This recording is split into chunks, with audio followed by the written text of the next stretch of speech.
I think I'm gonna have to unplug the video again.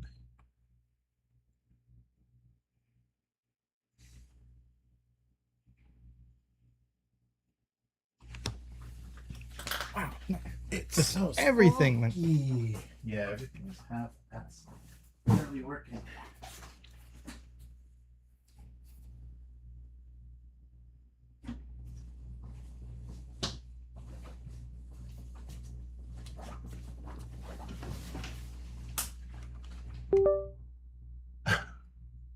No.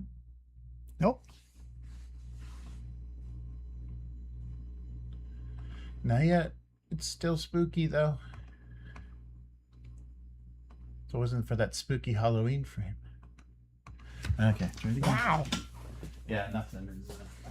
Which I think is a bad combination of different levels of update. Yeah, got a picture that froze. Did you plug it back in? Yeah, it should work then. Oh, yeah, really. Nice. Got bubble wrap back there, I think.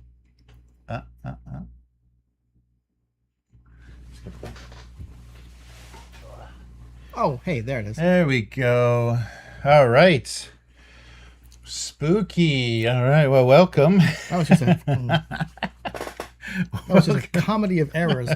Welcome to the Spooky Weekly. Yeah, so Restream just totally took a dive on us. It's not going to connect anymore. Well, what have you been up to? We'll nothing. Do a little bit. Nothing. Let's just get this over with. No, I take it back. Take it back. My copy of Dragon Rampant, the fantasy version of Lion Rampant, the second edition finally showed up. Nice, nice. Yeah, I saw that. Yeah. And also I've been playing solo dice game by Envy Born Games, The 12 Labors of Hercules. Oh, cool. Which is pretty cool. Oh, nice. Yeah. Excellent. Very thematic game. Oh, good, good. Is it D6s or what are you doing? It's D6s, and you're basically trying to roll a certain number of either dice combinations or specific numbers within a certain number of turns. And the thing about dice is, okay, you can't control what they roll, but there are a number of ways to adjust dice, right? Like put them here to like increase or decrease by one, flip an even to an odd, you know, do this thing to re-roll. And it's pretty good. I mean, sometimes you just roll complete crap and you're like, oh man, I lost on the mean lion, the very first labor. And other times you're just like, yes, my dice are on fire. But it's fun. Yeah, that's cool. Cool. Oh, it looks like we don't have the chat up either. There it is. Boom. No. There it is. There okay. Scoot over a little bit there. All right. So yeah, it sounds like the sound is off. Everything is off. It's a very spooky live stream. And so this is only going to YouTube. We can't send it anywhere else currently. Yes. Want it to be crappy. Unless we want to pay for it. So we're not doing that. That's why we're also not on X anymore, because you can't live stream there unless you're paid. Oh, what a loss. Paid. All right, so let's just get started for this week. One topic, and it's a funeral. So welcome to the funeral. That 30 seconds that kind of didn't happen was our moment of silence for Sigil, the VTT. Sigil? That's the American pronunciation of that word. Yeah, well, and the British is sigil. Yeah, I prefer the British in this case. All right. So let's get started for this week. Welcome to the Weekly. I'm Jeremy. I'm Chris. And this week on the Weekly, just one thing we want to talk about. For Halloween, we're going to tell you the spooky story of the Wizards of the Coast attempt to do a 3D virtual tabletop named Sigil. And that's how they pronounced it at Gen Con when they demoed it. Sigil. That's, I guess, the American pronunciation, but Sigil sounds a little bit nicer. So Sigil. So what is this thing? And the reason that this is brought to anybody's attention is, I think it was last Saturday, there was a post on the D&D Beyond website that talked to the D&D community, announcing closing the chapter on Sigil and thanking the community. So, and they don't even like credit an individual person, just the D&D staff. So D&D staff has written us. That's what they want, right? That's what WotC wants everything to just say, right. D&D staff. Right? Yes. So the D&D staff has has informed us of the closure. So it started out, we have made, so to our D&D community, we have made the difficult decision to end the development on Sigil. This is not a decision made lightly. It followed months of reflection with all teams involved. We are deeply grateful to everyone who explored Sigil with us and shared in its journey. Your passion and feedback meant the world.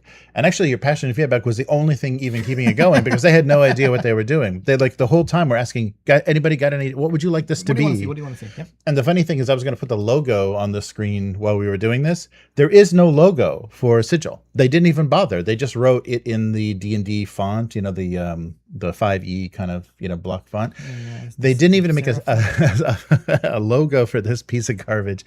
So at Wizards of the Coast, our goal is to create experiences that help tell incredible stories together, whether on table, online, or anywhere, and so and so. So anyhow, they're killing it. It's got 1 year. So 1 year from today, the end of October 2026. So in 1 year, it will be gone. So you are paying for the master tier credit. I know Chris is. Yeah. So yep, Chris is paying monthly for the master tier. As now what? I love D&D, yep. Now what? Cancel your subscription. Anybody that signed up, this to compensate you. Anybody that signed up that has played it, that has tried it, even on the free level, which I think gives you not much of anything, is getting 6 months of 6 months of master tier credit for free. To Sigil, the dead thing. So it's kind of like Stand By Me. You know, you're going to go a long way. You're going to poke a corpse with a stick and you're like, oh, that's cool. Look at the, yeah, it's, I mean, there's nothing new is happening. The development is over. They're not adding anything. It is what it is. And you can play it free for 6 months at the highest level. But the interesting thing is, if you are subscribed, they're going to stop your subscription, give you the free 6 months. It's still running for a year. So they're going to start billing you again after the 6 months is over for the remainder of the 6 months until October. They didn't say they're canceling everybody's subscription. They say your rebilling will resume after the credit has been applied to your account. So anybody on a master account, just cancel the thing right now, because yeah, it will resume after the 6 month period. So and they have an FAQ. Wow, that seems real. Isn't that bad? Shady. So they're counting on people. This goes for everybody. Mm-hmm. So I think they're hoping that people will forget they have a Sigil account. Yeah, right. And for 6 months, and then get hit for at least one or two of these big. Wow, that's it doesn't make any sense. And it doesn't make sense. They want more money. Yeah. But the approach should be, and I think the thing that they originally tried to do with this, and maybe it didn't work then, so maybe that's why they're not doing it now, but you just give it all away for free. Because that makes you sign up for D&D Beyond. You have to register, and they get your info at least, and then they can spam you and do whatever for D&D Beyond. Because this D&D Beyond isn't going away, and Maps, their other VTT, is actually getting now all the development energy that was going into Sigil. So yeah, it's a very strange thing. Oh, but what? And I know you ordered the whole package, like the bundle of physical books, digital books, and Sigil master account, right? So what happens now? Where does that gold dragon miniature go? That you had a virtual gold dragon miniature that you were looking forward to unlocking. Yep. Well, that's dead. That's never going to exist anymore. But you will receive a new set of D&D Beyond dice skins as a replacement. I'm sorry, dice. Yeah, so just the set in D&D Beyond, you'll have some funny colored dice that nobody else will have. So they knew, except for all the other people who the other people. But you will be it says sucker every time you roll. It just says sucker. Oh man! So that's how they're compensating people, and they're giving you a new character sheet backdrop for all the D&D Beyond users. This so much to look forward to. But they said so to the developers who brought Sigil to life, thank you for your vision, artistry, and dedication, and probably incredibly hard, hard work hours that are not rewarded. Your work inspired the world of D&D and will shape future experiences fans will enjoy or continue to enjoy. No, they won't. Wow. They won't. Things time. All right. So yeah, that is it. That was all they had to say about that. So yeah, end of October next year, they're just shutting down the servers. And they're not even offering, because I think the big mistake that they could make, and it's still possible because they did do the SRD as Creative Commons, yes, is they could hand off they could do open source for the code for Sigil, and they could just give it to the community and just say, okay, we can't do this, but if someone wants to run this on a server, someone wants to support this, here, this is what we did so far. Go ahead and see what you can do, and they would do so much better. The community would do so much better. It would humiliate them. So they probably would never dare. Well, I don't know. Like, there's so much corporate nonsense that's going on behind the scenes. Yeah. Right. So, like, I'm sure the people who worked on Sigil, because I refuse to say Sigil, I'm sure the people who worked on Sigil enjoyed it, liked it, like wanted to see it succeed, right? At least as long as the paycheck kind of continued. Right. But then, like, for corporate to go, yeah, no, we're done. And then, like, what's the least we can give people for this? Like, cool. And then you got to balance it with this message about, like, you meant the world to us. Like, no, you didn't. No. Yeah. But they wouldn't. But like you said, turning the source code over just to the community for free. Like, here, it's open source. Do whatever you want with it. They could have done that. They won't. And someone probably would have done stuff with it. And then 2, 3, 4 years down the line, Hasbro could have said, you know what? We'll buy this thing back from them. Yeah. I don't know. Yeah. I don't. They should have probably done like a D&D Beyond thing. Is let somebody run with it. It's like, oh, this is doing really well. The community really likes it. Okay, now we'll take it over and we'll compensate you. Of course, we'll take it over and shitify it. Shitify it. All right, so let's talk a little bit about the timeline. Let's go back to August of 2022. Way back machine, right? Yes. So when they first announced, so Wizards of the Coast first announced that they're going to do a virtual tabletop. At the time, codename Project Sigil. I think they said Sigil back then, but it's Sigil on stage. See, there right now is the problem. Codenamed Project Sigil. Yeah, and they never changed the code Back when I used to follow like the Magic the Gathering design blogs, they were always like codename something like completely off the wall, which never corresponded to whatever. Yeah. So They couldn't come up. Immediately off to a bad start, right? Right. Okay. Yeah, they didn't give it a logo. They didn't rename it. They're just like, what was it called? Yeah, whatever. Just take the project off of it so it looks like it's finished. Yeah, so they did a D&D Direct event, and that was part of this announcement of their one D&D initiative when they're talking about there is no more versions. That it's just a D&D, and then their first not a D&D. Yeah. D&D, it's the D&D. All right, we're sorry. Not AD&D. And the first thing that kind of made people say, oh yeah, this is a really bad idea, is they announced they're going to be using the Unreal Engine. And so that means there's going to be system requirements that very few people are going to meet.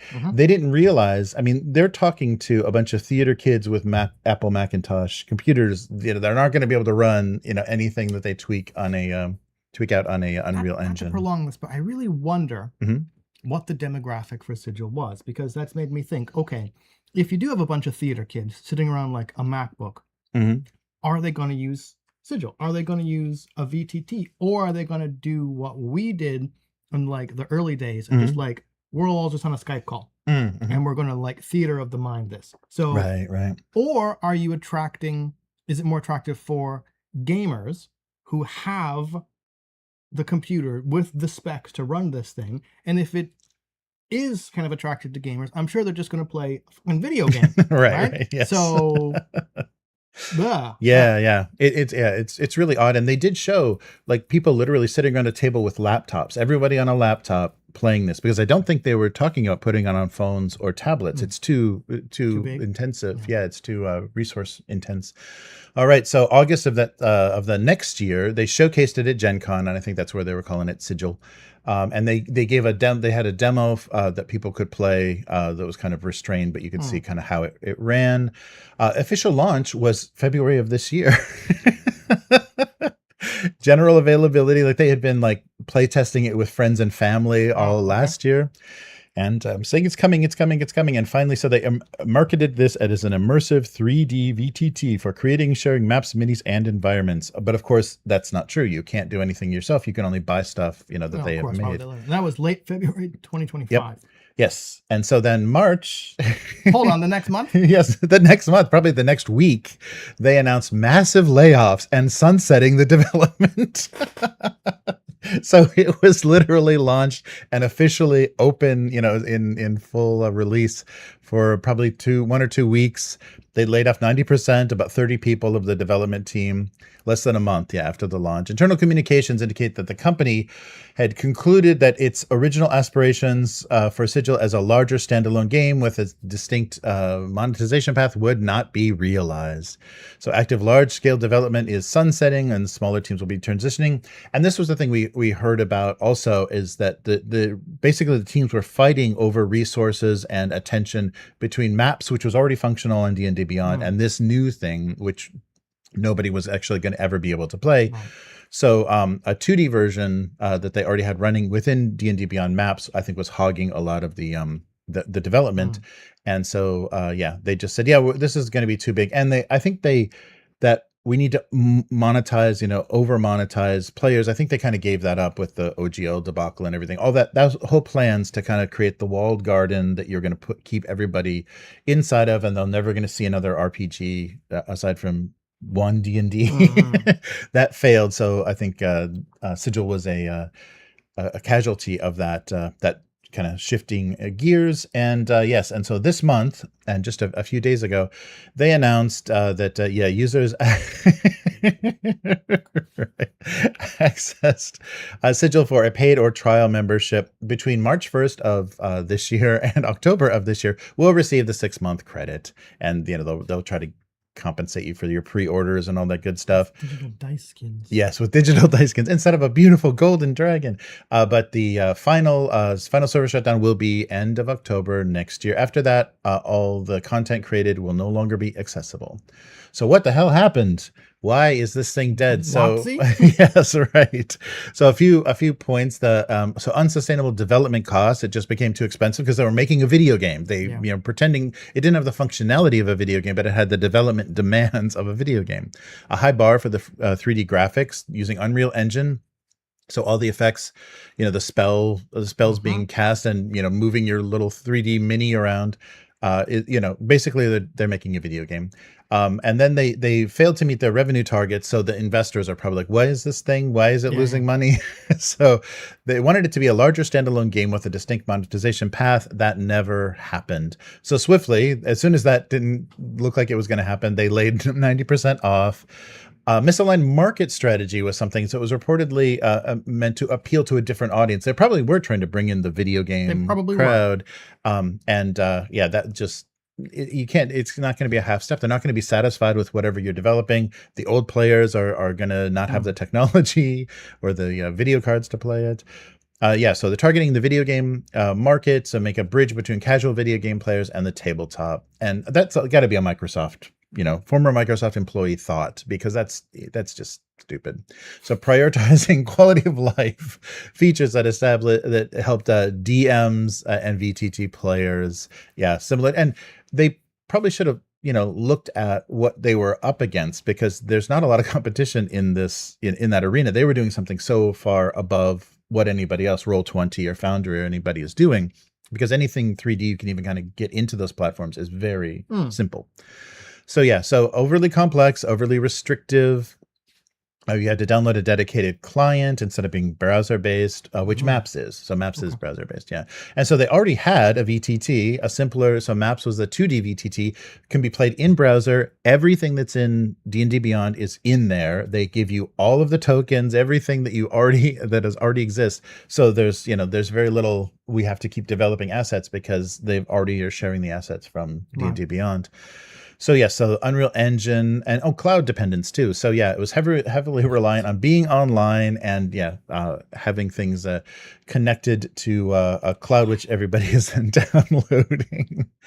All right. So that's very, very sad. So what is the Sigil is gone, and they've given it. The corpse is still limping along for another year. Right? They've given it an expiration date. So what does that mean for Maps? They're not going to not have a VTT. So what they're doing now is completely kind of turning towards this already existing Maps VTT, adding a free-for-all accessibility. So anyone with a free account now has access to Maps. It's browser-based, so it's going to be less complex. It'll run on any modern browser, and it's going to have it has the full integration with D&D Beyond, a streamlined combat system, so you do all the initiative and everything through that as well, and then basic tools like fog of war and drawing tools, like what standard VTTs have. But what is coming in the future? What can we look forward to for maps? So more content access. They're talking about this thing called quick play maps, which is basically probably published adventures are already all set up. So you just have to, lead your characters to it, drop that map down, and it's already, fog of war is on. Yeah. Everything is there. So it cuts down on prep time because you're not having to do all that stuff yourself. More visual immersion. They're going to do animated maps. There's a lot of people that already do that. Videos like MP4 and also the WebM videos that are just like the tree, there's movement in the trees, the water's running, there's a little snow in the air. So you can have an actual, dynamic looking background. It's just you're playing on top of a movie. 3D dice rolling, which everybody needs. More DM tools. And they are going to do, so they're taking that same model from Sigil and they're making it a master tier. So there's a master tier subscription, which will let you upload your own custom maps and things. So yeah, basically, I think you're pretty much stuck with maps to published, D&D Beyond content. Unless you go master tier. Yeah, unless you go master tier, but then you've only got 10 gigs of stuff to upload. So don't put too many movies up there. So you can do homebrew monster tokens and everything. Otherwise, you're just going to use the default tokens.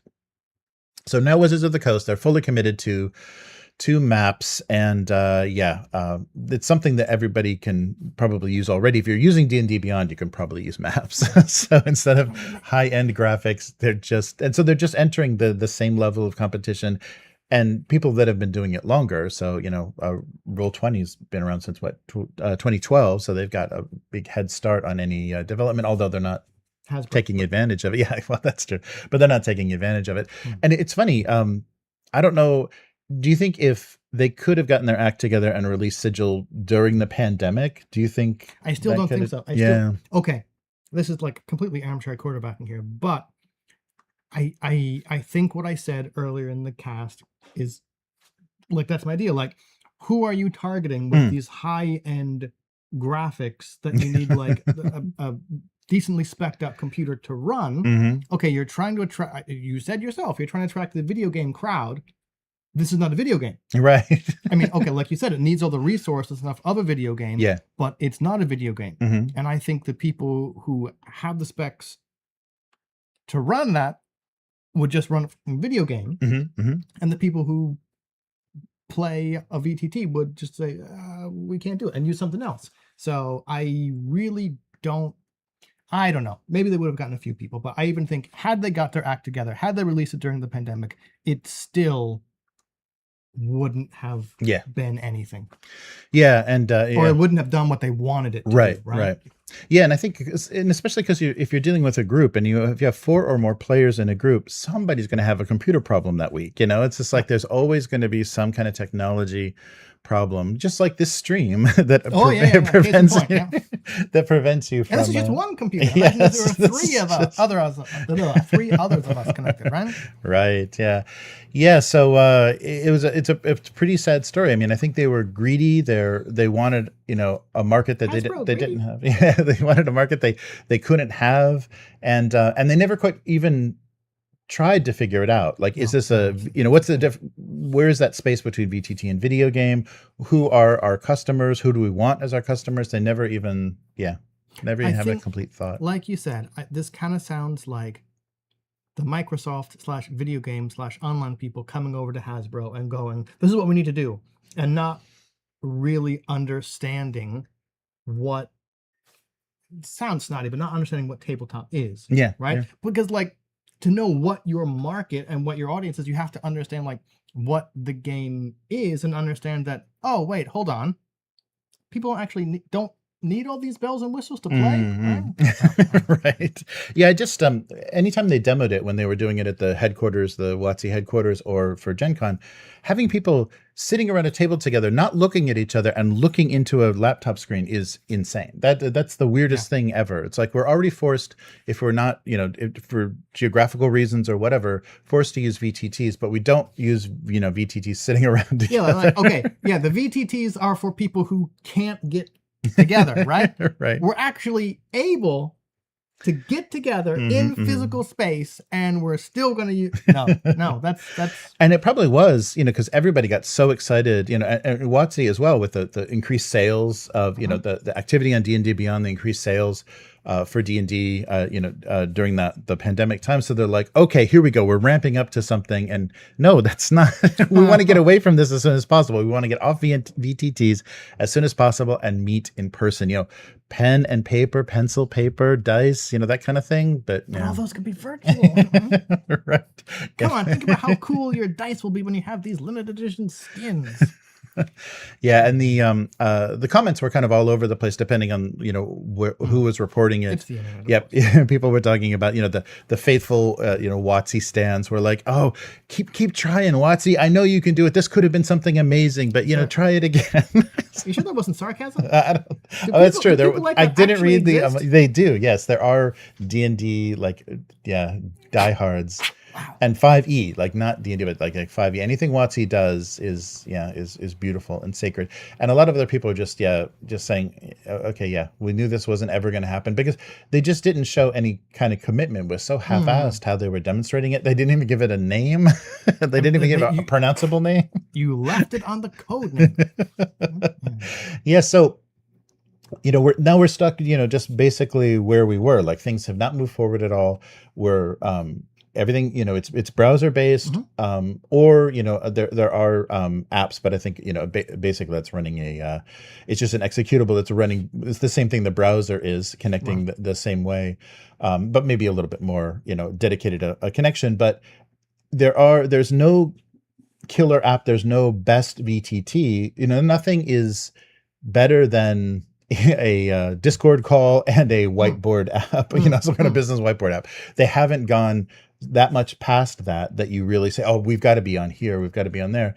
And there's so much a barrier to entry. There's subscription tiers that you have to deal with. The thing we keep running into trying to do anything on Roll20 is, oh no, you're not pro tier, so you can't do that. It's like, oh, you mean I can't copy and paste something because I'm not pro tier? Okay, great, that's ridiculous. I'm gonna have to go soon, but I wonder if, I don't know if that's a problem, or it's a problem for the businesses and the corporations who try and make it into something. Yeah. Like you said, the fact that Discord, or whatever kind of video call system you're making, even Zoom has share screen or whiteboard. I mean, oh yeah.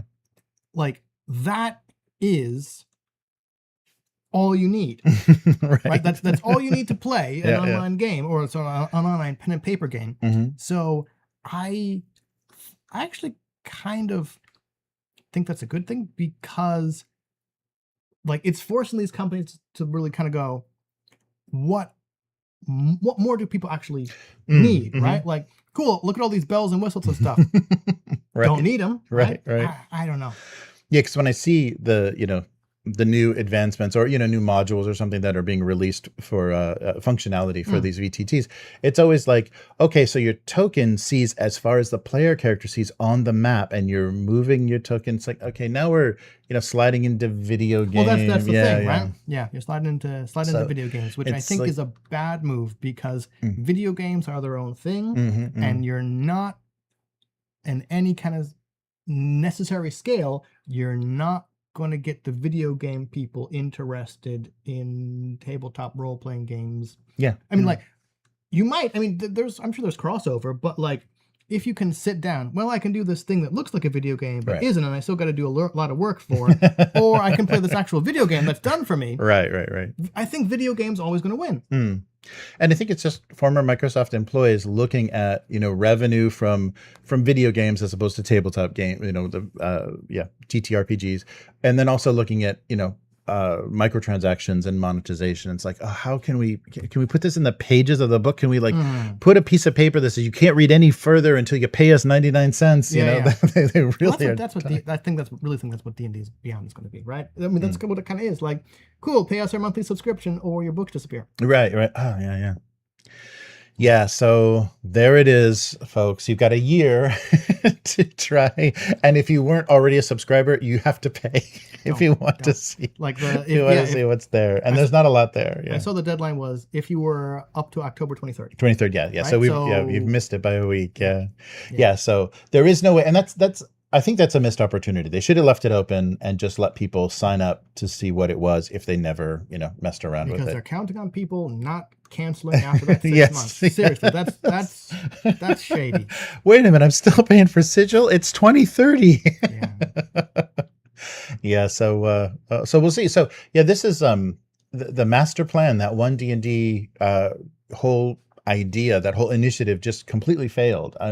They're still, I think in the latest Hasbro financials, they're still saying this revision, the 2024 revision of Dungeons and Dragons, the best-selling books in the history of the game. This is just fudged numbers, like people that are given free copies for being the digital copies for being on D&D Beyond and stuff. There was like so much playing around with what those numbers actually were, that they're not being honest about how unsuccessful D&D is gonna start becoming. But we'll see. And it's a shame. Yeah, it's really a shame, because a company with this kind of money would have pushed everybody forward, and maybe would have gotten investors to look at Roll20 doing a Roll20 3D, or so somebody like things stepping up to give you different kind of functionality. But I don't think it's needed, like you're saying. It's just like that's. We've always used the simplest, just like a piece of notebook paper folded up in our pocket was the character sheet and the stump of a pencil. And unless and until they find something that is like necessary to play,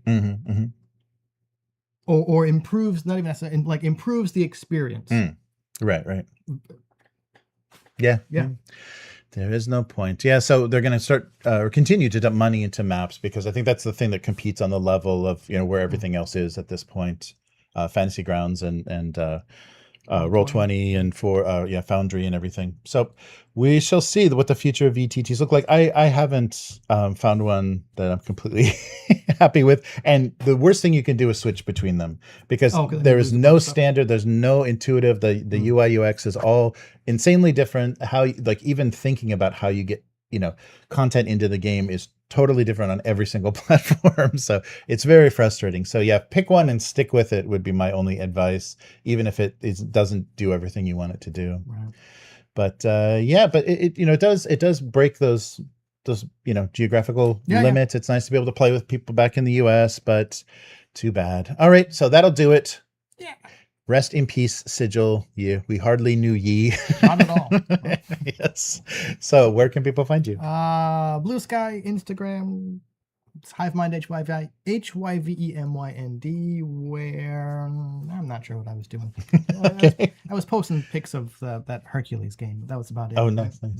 How about you? Good. I'm due for a stream next week, so hopefully a cartooning live stream. So Abuse Cartoons on YouTube and Twitch.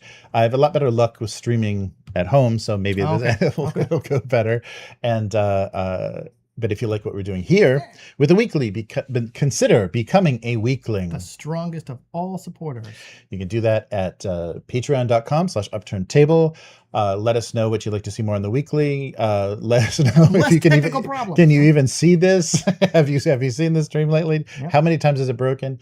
And that's where we post everything for members. There's an RSS feed of the audio of all of our live streams. I tried to do send the live stream to Patreon as well. That's kind of a problem, because it's I guess you get a notification and there's some kind of temporary page to view it, but not really visible. Okay.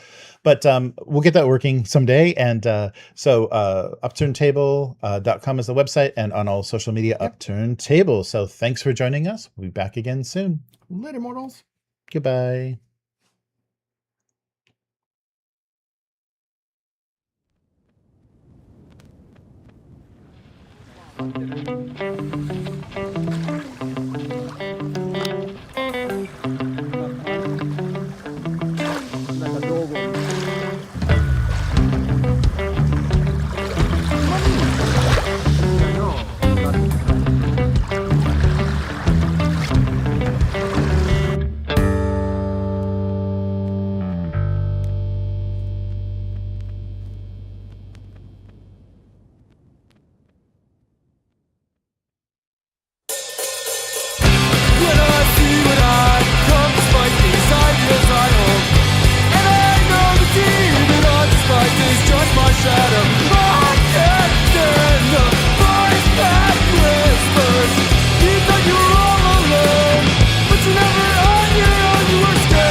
precious book. All hell broken to the rules of he could have lived. Now he stands up to his name. Not time, not too late.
All right. We'll keep the lighting. We'll lose the pumpkins. So I don't know if anybody's still here, but thanks for, oh yeah, we got some nice, nice spam bots. I guess those are leftovers from Twitch. Oh, what's going on here with the sound? All right. Yeah, let me know if it's too distorted, but yeah, we'll see how this goes. Yeah. So I gotta do some some major tweaking. There was an OBS update right before we went live, and I don't know why it kind of doesn't want you to skip those things. So I figured what could go wrong. Yes, it went very, very poorly.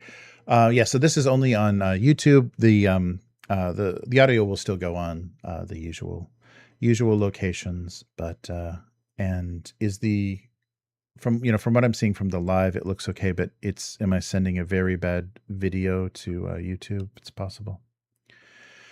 Yeah, because it looks a little stuttery. Stuttery from what I can see. So what's going on here? Yeah. So I'm kind of in the shadows. All right. Well, a failed Halloween stream. But yeah, I'm not even seeing anything on YouTube anymore, so I don't know how we're doing. Yeah, it doesn't look like it's enjoying it, and it doesn't give you any. It doesn't give you really any stats. It just says excellent connection, which apparently is not true. Yeah, we've dropped some frames, so we're not doing great. All right. Yeah. So I didn't, there was a pretty slow news week, and I knew a lot of people weren't going to be here because we're getting ready for the holidays. So yeah, it's and it's funny here. They're really clamping down on all the street celebrations, Halloween celebrations. So Japan was really kind of developing a Halloween street party culture.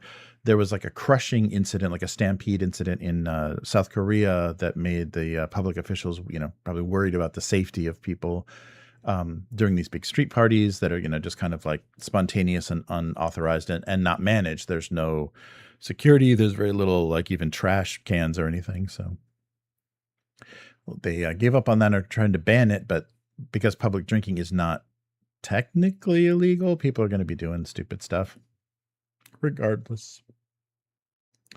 All right. Well, good to see everybody. Thanks for hanging in there. But I don't know if it's still working. So Miguel and Calerion saw some crazy bad stream. Yeah, it's you just got to figure out if doing it from this office is even going to be viable from now on. Yeah, it's just tweaking. OBS was yelling at me about the compression rate or the video rendering. So I'll do some test streams on a secret channel and see if that works.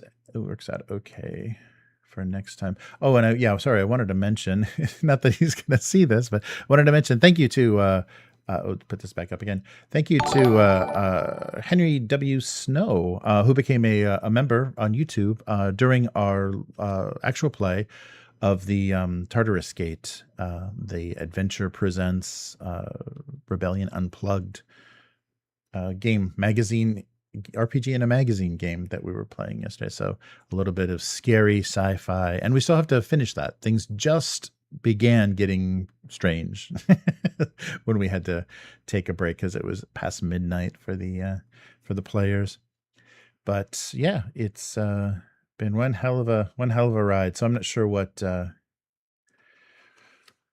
things are going to look like if we'll stick to one channel. It doesn't look like going directly to YouTube is giving us great results. And plus I was using Matt's so you got not necessarily the game news, which is exactly what this was, instead of Matt's Matt's topic discussion. Yeah, so I guess it looks okay. It looks like we're getting decent video quality, and the camera's a little high, just my head. All right. But yeah, so I don't know what we're doing in person this weekend, but it's not going to be something we stream. And yeah, I probably don't want to go through the heartache of trying to make that work anyhow. So probably just our annual hero quest or something like that. Yeah, all that's showing up in the chat. Oh, that's right, because it's not Restream chat. That's right, Restream chat is dead. I need to show the the chat from only YouTube. But thanks guys for hanging in. Thank you, especially Calerion, for making it all the way, finding us, because we kept disconnecting, finding the actual stream. But yeah, we'll continue to keep at it. Let me see if I can actually capture the window for this. Let's see here. Does it say, what is it called? Studio YouTube live chat? No, live streaming.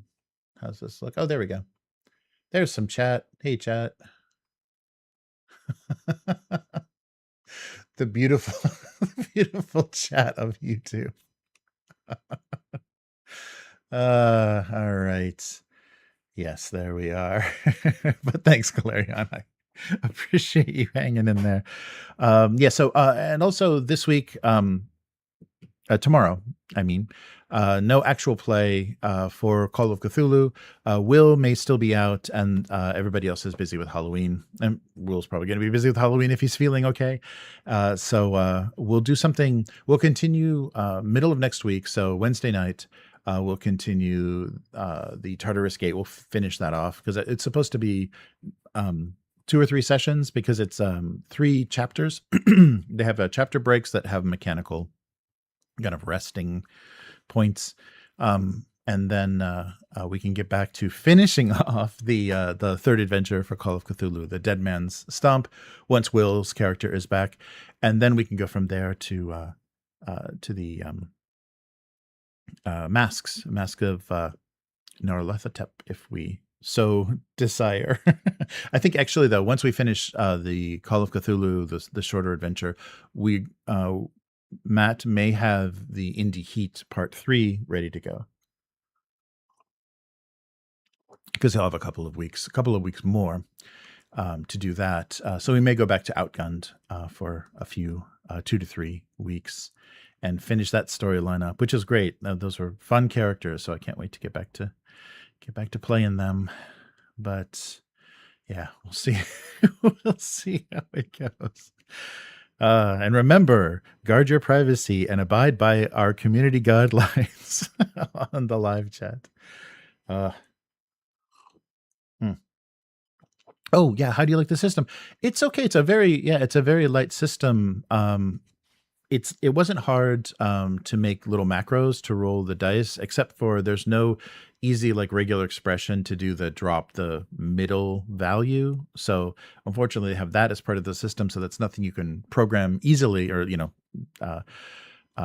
do little shortcuts for easily macros in a dice roller. But hey, Matt's there. Hey, happy Halloween, Matt. This was you missed a horror show of a live stream. Good to see you. But yeah, it's okay. I mean, I think it does the job, and that's an interesting, having that resource that you can spend. That's also kind of a sanity, or it is a part of your life bar as well. So if you lose all of that resolve that you spend to kind of raise the level of your rolls, I thought that was interesting. It's an interesting combination. It doesn't feel, I don't know. It feels like in this horror setting, I think that works fun, because if you do consider that your resolve, your stability, your sanity to be a thing that you're losing the harder that you try to do stuff, that's thematic and mechanically makes sense. But the only other adventure that Adventure Presents has published is it's just called like Little Folk or something, but it's basically like a Littlings, kind of the Two Little Mice game, Household. It's very similar to the setting of Household, where you're like fantasy adventurers, but you're tiny people. So house cats are, terrifying monsters. So it's that kind of setting, and I don't think that would really work as well if you're just considering what that resource is.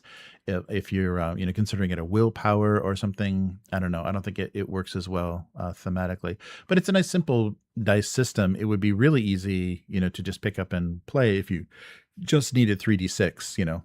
There's no changing it. So they get a lot out of just rolling 3 dice. I think there's a lot of variability in that. I'm not sure mathematically how great that works, because it is a you can go from, well, I rolled a 2 or I rolled a 12. So it's a huge range with some of the some of the rolls and some of the levels. But yeah, we haven't played around. I don't think the players were experimenting as much with how the resource works and getting it back and stuff. But yeah, should be cool. But very cool. But yeah, so not much Halloween. I don't think going on. They're even warning people because there's a loop line in Osaka, and I think there were warnings: don't intimidate riders, and don't wear scary costumes that are going to freak kids out, because a lot of the foreigners like wear costumes and just ride the train all night in a circle, have a train party because they're fucking broke. I got nothing else to do. It's such a student, nothing to do mentality. But we'll see what what happens. But Japan is getting less and less tolerant of all the shenanigans between the tourists and the resident aliens. So we'll see. But what a stream, what a spooky, disastrous stream. And this lighting looks even worse than I thought it would. I was hoping it would look a little disturbing, but it just looks amateur hour. Oh, well. But yeah, at least we got something in the books for episode 310.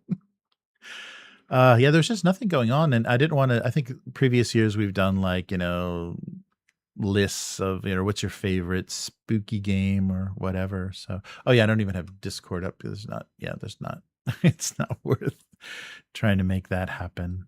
This should be brutal. All right. Yeah. Right. Coloring, yeah, like a cozy family, little people fantasy thing. Yeah, that's interesting because that was, my first impression of a household, is that it's kind of cozy fantasy, but it's actually pretty, it's pretty rough. Like there's politics in it, and there's, blood feuds, and there is, of course, like social manipulation, and kind of, I'm sure there's dating and grand balls and whatever if you want to put them in there, but it is much more blood and guts, and I think that trend, especially with a lot of indie stuff where stuff did get cute, and you're a lot of little fuzzy animals living in a hollow log or whatever. Yeah, unfortunately, it came out when that stuff was starting to pick up. Mm. Hey Arturo, how's it going? Yes, farewell Sigil, and the stream was having a few farewells too. uh, good to see. Good to see you in the chat, but yeah, I figured this is getting to be a busy season. The parties are kicking off, and yeah, Halloween being on Friday night. Yikes, that's a good one. That was always the thing as a kid. I remember you'd go out trick or treating, and you try to go out as late as you could, and it gets dark a little earlier because it's October, end of October, but then you got to go to school the next day. So a Friday. Well, I guess for the police and stuff, a Friday Devil's Night is probably the worst situation, but yeah, for being a little kid, this would be a great. Although I don't even know, people are so afraid of each other anymore. I wonder like where people actually do trick-or-treating and don't just like park their cars and visit each other's trunks in a parking lot or walk around shopping malls. There was all this weird alternative trick-or-treating in Southern California that was just depressing. It was just like the store employees had to give you coupons when you walked around with your costume and stuff. That kind of stuff is, yeah, super depressing.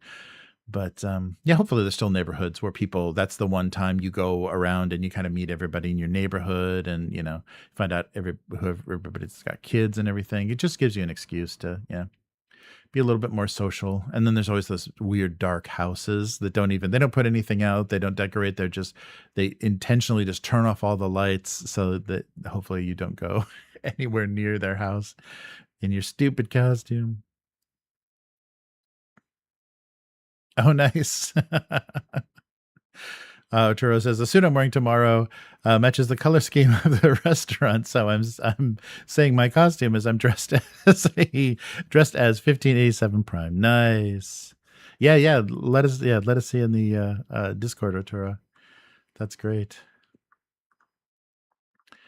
Yeah, it's a shame too because there's not trick or treating here. There's just a bunch of adults standing out in the street drinking convenience store beer. So it's more of an adult holiday in Japan, if anything. So yeah, that was having a kid in America and then a kid in Japan. That was a huge difference. Is Halloween is nothing. It's like they don't do anything. So it's very, very different. But yeah, we'll see.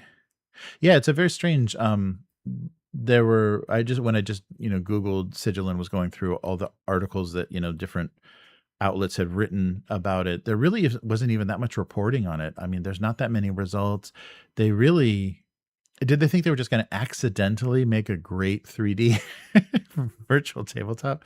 It's so strange how like little attention and little respect they even gave that project. And then you even had the lead developer saying, so tell us guys, what would you like to see? It's like, wait, aren't you in beta? Like, aren't you testing the features right now? You want to add more features? At what point is enough here? Yeah, that was a very, very strange, but with companies as large as, and ugly as Hasbro, yeah, you get that kind of nonsense. And even when they showed off, they had some, I forget which outlet it was, but they had them come to the new Wizards of the Coast headquarters, which is like in the same area, it's just a nicer building. But they took them into like the secret gaming room, and this is like giant oak table with a flat screen sunk into it and a full bar, and just like disgusting corporate nonsense. And probably only the the CEO and CFO play in that room. But they brought them in there to demo and talk to them about the upcoming releases, and this was back in 2024.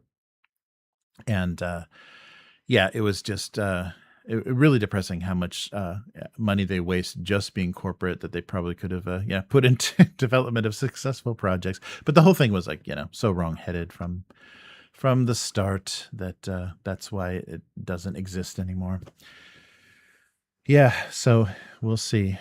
I just don't I don't think anybody's figured it out, like what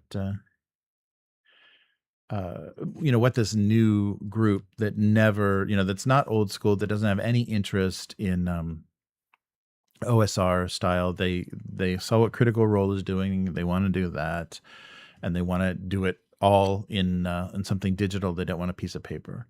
They don't know what to do with that crowd, and they kind of created them. They kind of nurtured that kind of weird, people that don't even know how to roll up a D&D character, a 5e character outside of D&D Beyond. They don't even know, like, well, what dice do I roll? It's just like you just like generate stuff in a website. So they created this weird audience that they don't even know how to serve. It's very funny. Yeah, so we'll see what actually happens with maps, what kind of development goes into it. And if that, because, all of the major virtual VTTs at this point support or were even originally designed for supporting 5e.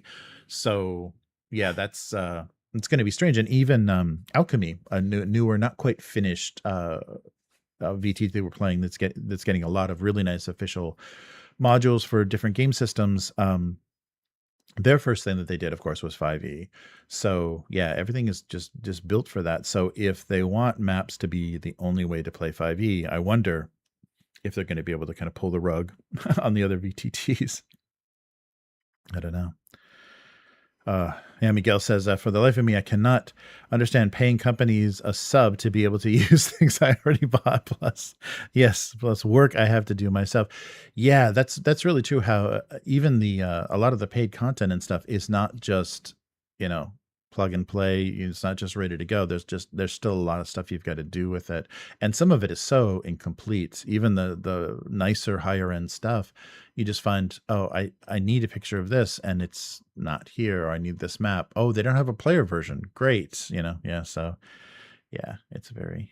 Yeah, Clarion says, yeah, they misunderstand their own product. Yeah, I think that the new regime and it was just accidental success with 5e, and I think it was just the people that loved the game and were interested in being involved in the new version, and they're all gone. So there's just no hope of them ever figuring out.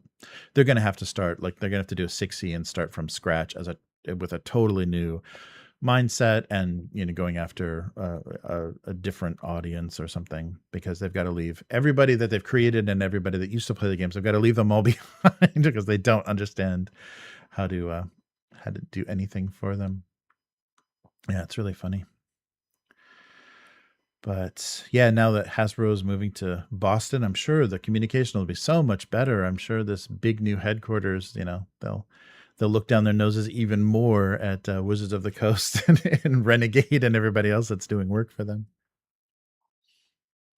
Yeah, plus it's going to they've still got all that video game stuff, coming out, all of these studios that are supposedly working on projects, and that stuff is like years away still. It's like years of development away. So yeah, I don't know about the timing of any of this. So it's funny if this stuff, like, any of it is good and it starts coming out right as people like have stopped playing the actual game. It'll be like Marvel superhero movies. Like, people stopped reading the comics, but the movies are making, the most money of any in their time. You're just kind of dominating box office, but there is no actual original source material anymore being produced. Yeah, Miguel is right. Yeah. Calling something 6th edition will be the death. Yeah, they really are. They're really like stuck in that. No. It's 5e was the success. Oh yeah, that's right. Arturo reminded me. Don't forget Temu Mass Effect Exodus is coming out, featuring the voice of Matthew McConaughey. I thought that was a sound alike. Like, when I heard that little trailer that he did the voiceover for, I thought for sure it's like, oh, why is that guy trying to sound like Matthew McConaughey? Because it is Matthew McConaughey. He can't sound like somebody else. Yeah, but they just don't know what to do with it. They're just gonna have to they'll have to be another another pandemic or something to accidentally push them in a direction. Yeah, that's a Wizards of the Coast. They hired the one of the writers from the original Mass Effect. Oh no, I think he worked all the way up to Andromeda. Hired him to create an original universe that's going to be a half-assed tabletop role-playing game and a video game release. And that's a strange thing. I don't know why they're putting that stuff together, because the RPG, the tabletop RPG, is technically out, but you don't see anything about it. I don't think anybody's even tried to play it. Maybe there's some WotC stands that have tried to play it, but yeah, it's a weird thing, because of course they can get the tabletop out sooner. That's not generating excitement for the video game. I think it would have to be the other way around, but yeah. Yeah, they did. They everything, and I don't think we had even names for everything, but that Skeleton Key studio, they had like two or three projects that they're working on, that those are all canceled. And I think that, I don't know what's the fate of that studio, but yeah, Exodus is a Hasbro's Exodus, like they did with D&D. That was, they're so bad at all their marketing and naming things. They wouldn't name drop Wizards of the Coast in the movie. They said Hasbro's D&D. I still can't get over how stupid that is. And that was a corporate argument. That was like, if Chris Cox was a CEO at the time, that was him. Yeah, comparing. They were comparing Cox sizes to determine which entity was going to get ownership of the D&D property. Well, technically Hasbro owns it because we own your ass. Ugh. Yeah. So we'll see.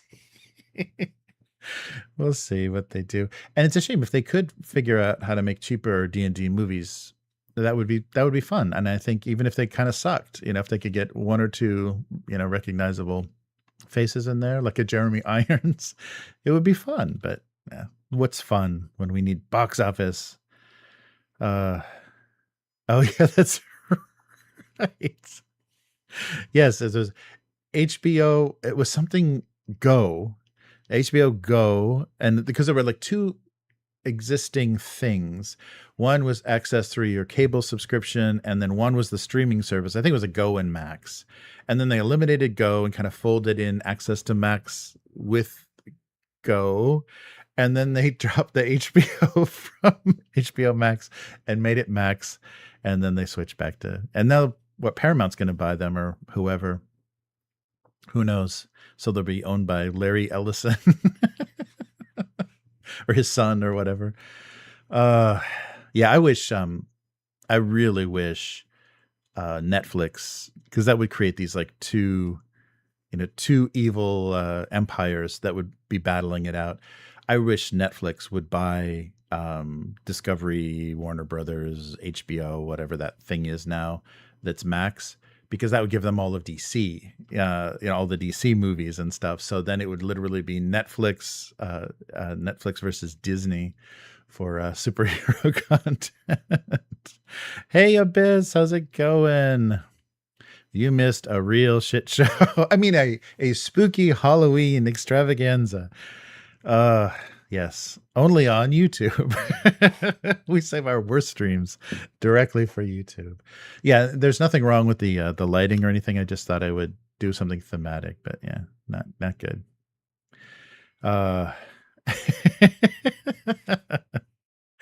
Yes, Abyss is late, like Games Workshop to the 3D printing market. I've been seeing some pretty nicely printed, Space Marine lookalike kind of stuff, and actually like stuff that looks like somebody sculpted it directly from existing models. Some really nice printed Space Marines. So yeah, GW is going to have to figure this out. They can't sue everybody forever because this stuff is just out in the wild, and you're not going to sue China or Russia. So I don't know what they're going to do to make that legally distinct Space Marines. Yeah, but there's some pretty good looking stuff out there. And it would be nothing, that $1,000 army that it would take to print. And the thing is, then you wouldn't have to deal with any of the bullshit. You could print exactly. You could go back to the kind of WYSIWYG of the miniatures. It's like they're carrying that weapon. That's the weapon they have. You don't have to, when they short you in the kits, with different loadouts and stuff, you don't have to get screwed over. That way you could actually print exactly what your units were. But yeah, we'll see. Although I printed out some of the Trench Crusade. I did the trench, just the kind of default troops for the the trench guys, the World War I looking guys, and they are multi-part, and real scale multi-part plastic is kind of a pain in the ass to work with 3D printing. You're dealing with a little stuff, and then you've got to super glue it. Or I guess you can also photo resin things together. I haven't experimented with that, but I've seen people doing that. When it's a multi-part model, you just take a little bit of photo resin and then a UV light to kind of seal stuff together. I'm not sure if that's a better bond than super glue. It sure is a lot worse to work with. You don't want to touch that stuff as little as possible. You want to deal with that, but so we'll see what happens with that. But there's some really good looking stuff that, of course, you're not going to see. That's the thing, that's the way that they're going to try to slow down 3D printing. It's just not allowing any of it at the competitive scene. So then it'll only be casuals and people playing on their own or their own tournaments or whatever. So you won't be allowed with their official events. But who the fuck cares? I mean, I guess those are getting bigger and bigger, and that's what's motivating the whole success in the big scene. But yeah, business saying it's kind of like the Wild West out there. Yeah, well, 3D printing communities, because everything is digital and mass shared. Yeah, and infinitely duplicatable. I mean, people put stuff on their Patreons. They have patrons. Those files are out there in the wild. So if somebody is pissed off you raised your price or whatever on your Patreon, they can just hand over all your models to whatever groups, whatever servers they want. Yeah, so I'm curious. Oh, but I did download, I'm going to do a video about this. I did download the digital files for Epic Warpath, and I want to take a look at the differences and what kind of the different results that you get doing hard plastic versus the 3D printed on that scale, on that kind of 10 millimeter scale. But yeah, so now I have all of the super heavies and the specialist units for both, for Plague, the Forge Fathers, and Asterians. So we got to play this game because our lists can get much better now. If we like it, we can actually build decent sized lists instead of the little, starter box, starter armies. But yeah, I just want to support what Mantico's doing, because they even gave a discount. Anybody that was supporting the crowdfunding, they sent you a special page that would give you a discount to buy any of the armies or everything that they produced digitally, just for the first 4 armies. I think they're going to do a second campaign with the expanded for the additional what are those called? The goals, the stretch goals. Yeah, the stretch goal released units. But yeah, it's good to see. So I definitely have to do that. Go through the rules, go through the rule book, and then show you both the. Oh no, wait, I did that. No, I did go through the rule book, and the stream crashed with Plague. That's right. We went through the rule book, but do a comparison between the hips and the 3D resin, and see if the photo resin, and see what kind of difference you're getting, and how those go, because you can print, you're printing bases as well, because you could probably just stick them on straight on like MDF bases, but they do give you files for printing bases as well. So I wonder if they're going to do the recessed, if all of the smaller miniatures are standing on the hockey pucks that then go into the base, because with 3D printing, I don't know that that's the best way to do it, but I'll take a look and see. I'm just happy to have the all of the extended models of that range, because they're not going to really be adding anything that's going to be the full unit choice. So it's nice to have all of those printable. Oh yeah, Miguel made a good point. Yeah, difficult to ban something when you're not supporting the organizers for the tournaments. That makes good sense. Yeah, I wasn't sure how much officially they're still not that. So that would be the way to stop people from competing against you or whatever, is just not allowing anything but official models. But I don't know how they would do that. They just cut your model in half and like look at a Look at a cross section. Okay, this appears to be high impact polystyrene. Okay, continue. Miguel said, incidentally, that's why the first thing the latest GW CEO did was revive sponsoring. Oh, okay. Yeah. Yeah, so I guess it's basically just in store. If you bring your 3D printed army in store, they're not going to smile and welcome you. Yeah, but that's really their only way to gatekeep, or only way to defend against the onslaught of 3D printing. And there's so much stuff on, because people are they buy a printer and then they're like, okay, now I have a business, and then they start an Etsy store and they just print stuff. And I've seen some crazy stuff though. I can't remember where it was, but somebody bought a 3D model from an Etsy seller, and they literally took the model. So maybe they were having somebody, they were late on fulfilling an order or something. The person that doesn't use the printer asked their girlfriend or cousin or whatever, please just take the thing off the printer, throw it in a bag and throw it in a box. They sent them a unwashed, wet 3D model, straight off of a photoresin plate, just pulled it off the supports, threw it in a bag and threw it in a box. So somebody's like, is it supposed to look like this? And the comments were like, stop touching it. Don't, stay away from it. You get that thing out in the sun. Yeah, so then you got to look out for that kind of nonsense. Abyss says, I'm still confused. Why are they so hell-bent on harming their own brand when it comes to their own fan base? Well, there's pay pigs, and there's people that what's that FinDom stuff. I think there's a lot of people, a lot of FinDom members in the GW group. They just love to say, give us money, bitch. And it's like, oh, is it a limited edition cover? Oh yeah, please take my pounds sterling. It is I think it's a kink. Basically, they're going to have to start classifying being into Warhammer as a sexual fetish.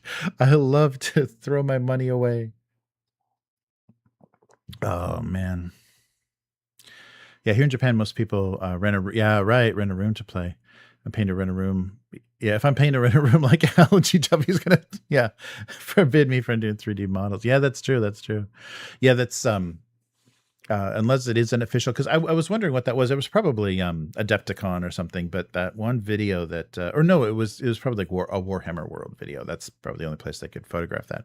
But that endless shot, that video just of a camera, just probably a drone or something, just flying over tables at an event, and it was just endless tables of 40K or of Warhammer and Age of Sigmar.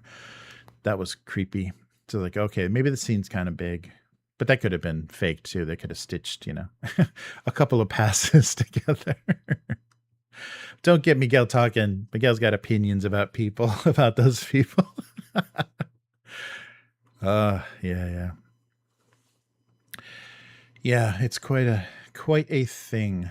Well, I appreciate everybody finding the stream and hanging in there. We're only on YouTube for this time, and Chris was so patient.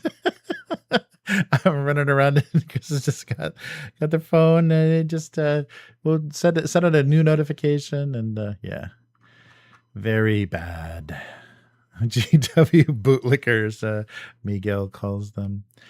Yeah, it's funny. It's it's such a fun IP, such an interesting setting and everything, but it's just the company just wants to punish you for having any affection for it. So it's almost like a punk rock thing. It's I want to fucking hate it, and I want to steal it and break it more than I want to legitimately participate in it, just because the whole feeling is so shit. The whole corporate thing is so shit, how they're dealing with it, and it just sucks. It's just Hasbro having its claws in Dungeons and Dragons. You can have what you had before, but you're never gonna feel connected to that thing again, because they're just gonna sell it to you in pieces. They'll send you the toes and the fingertips in the mail, but they're not gonna let you spend time with something that you used to love. So Miguel's only an occasional bootlicker. Miguel just does this with just a little okay, not a full lick. F40K's fan base is purely sustained by online memes at this point, but there's nothing else is allowed. Right, yeah, that's the only fan content you can produce. I can't believe they haven't contacted all the the 40K meme creators and say, okay, now you work for us. If you want to post memes, you got to do it officially. Hey, Quark, happy Halloween. Good to see you. Thank you for finding this scuffed stream. This is a pretty, a dank Halloween stream. I don't even know that. I'm sure the audio is complete garbage too. So yeah, I apologize for all of it. But yeah, so I'll do some tests with this these recommendations about changing the speed of the compression and stuff, because yeah, something may have changed with the both with Windows 11 and with OBS update, and I haven't updated my video driver yet, so it's much harder with this old card. There's nothing. It says you're running what when I ask it for the driver installer. Oh yes, definitely a chance to start a Warzone tournament in Japan. That would be great fun. As long as I can play metal, as long as I don't have to buy the Res Nova. If I could just proxy my metal minis, I would love to try out Warzone Eternal, or we could just play original second edition. Yeah, that'd be great. Yeah, I wonder. Yeah, because they do have an official company that's printing stuff for them. So yeah, I wonder. I don't think from talking to Alex at Resnova, it sounded like he was terrified of digital. So he's never gonna invest in anything, pay anybody to sculpt something that then is going to be available digitally. It sounds like that's impossible. Nice. Whatever you want for Christmas is first prize, and whatever I want for second prize. Oh, that's right. It'd only be 2 players. That's right. So one of us is gonna be the best, and one of us is gonna be the worst. Basically, are you the worst Warzone player or the best in Osaka? Nice. Oh yeah. You like the reflective? Yeah, I was trying to do that like a ransom video, like in a basement kind of ransom video look, but yeah, it's not good. It's not good. But I did get the actual physical copy. If we never play this, I'm going to be so heartbroken. But the physical copy of Masks finally made its way, and it came pretty fast. I was surprised. So I love like prepping with physical books and stuff. Like when we're playing, I guess it's good to have it's good to be able to do searches, keyword searches in PDFs. But I really want to run that for the group. Just go with all this scuff. Yes, that's the new aesthetic. That we're going total scuff. Yeah, it is too bright in here, isn't it? And my Halloween novelty glasses, I don't think they're reading well. I guess it's good for YouTube. They're not reading as blood. They're reading like paint. But I thought they were good zombie effect glasses. They're actually pretty. You can see out of them pretty well. Become the scuffed turned table. Oh man. But yes, so thanks everyone. Thanks for checking in. It was good to see Bork and Matt stop by, and Abyss made it as well. And then of course our stalwart Miguel and Clarion and Arturo. Thanks so much for checking in. I'm sure this thing wasn't easy to find because it was not necessarily the news. Everything was wrong about this. So I'll intentionally break something every week, and you can see this is actually an aesthetic choice. It's not a failure of technology. All right. But yeah, so sorry guys, no actual play for tomorrow. Enjoy the holiday if you celebrate. And maybe tonight if you're over here, you could be trying to celebrate tonight. And yeah, so thanks everybody. Appreciate the members and subscribers, and thanks again to the new member for YouTube that we had sign up during our Tartarus Gate. That was much appreciated. Yes, Henry W. Snow, and we will be back again next week, and hopefully I've done some testing, and it won't be Halloween, so there'll be multiple stories, and it'll be better lighting. So take care, everybody. Thank you so much for all that you do for the channel, and I will see you again soon. Goodbye and happy Halloween.